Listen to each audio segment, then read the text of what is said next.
Hey y'all, I'm gonna give everybody a chance to see that I am live, and then I will go into what it is that I have to say. Thank you everybody for joining me.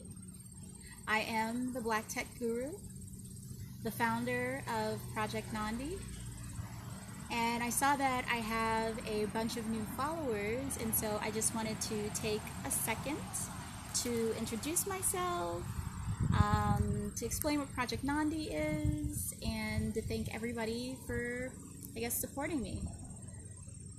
I'm the Black Tech Guru, and I am a network engineer and technophile technologist.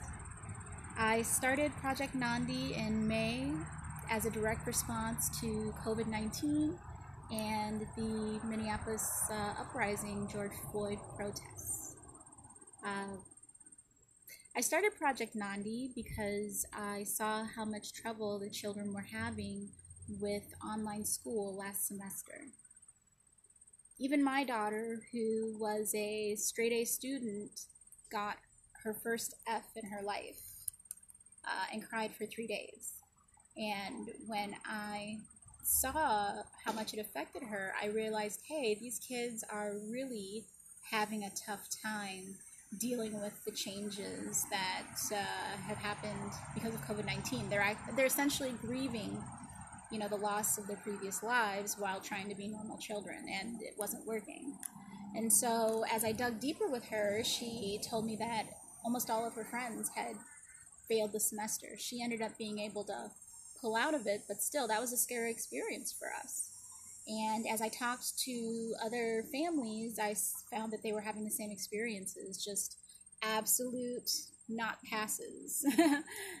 I know they changed the grading system to pass, not pass, etc., but the kids were not passing, and that's just, they're not stupid. They know that a not pass is a fail. So what I started doing was actually going out to the homes, delivering food, getting families cell phones and laptops, and helping them set up online learning spaces so that their kids could actually have a chance to be successful.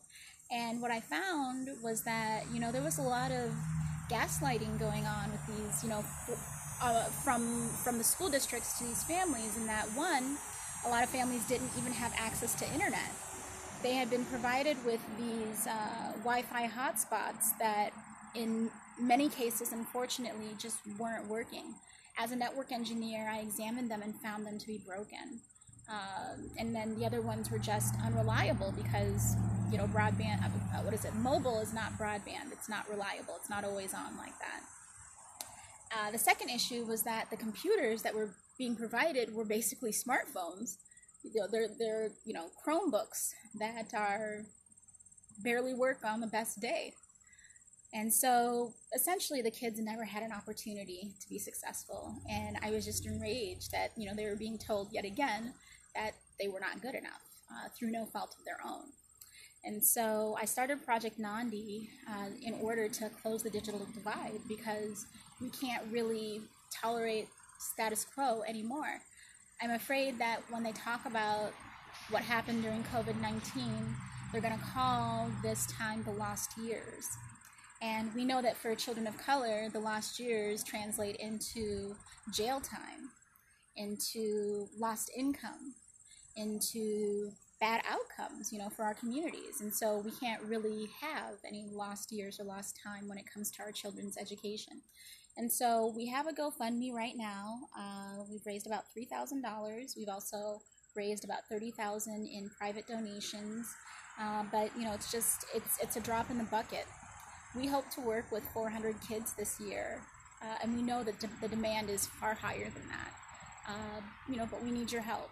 And so if you're in a position to, go to GoFundMe, Project Nandi. Project Nandi is spelled Nandi, and donate. And if you're not in a position to, you can at least share our campaign. I know that awesome people like yourself that want to prioritize kids. So share our campaign, so that people can hear about it. I know that if our community gets the awareness that there are kids in need, that they'll be responsive.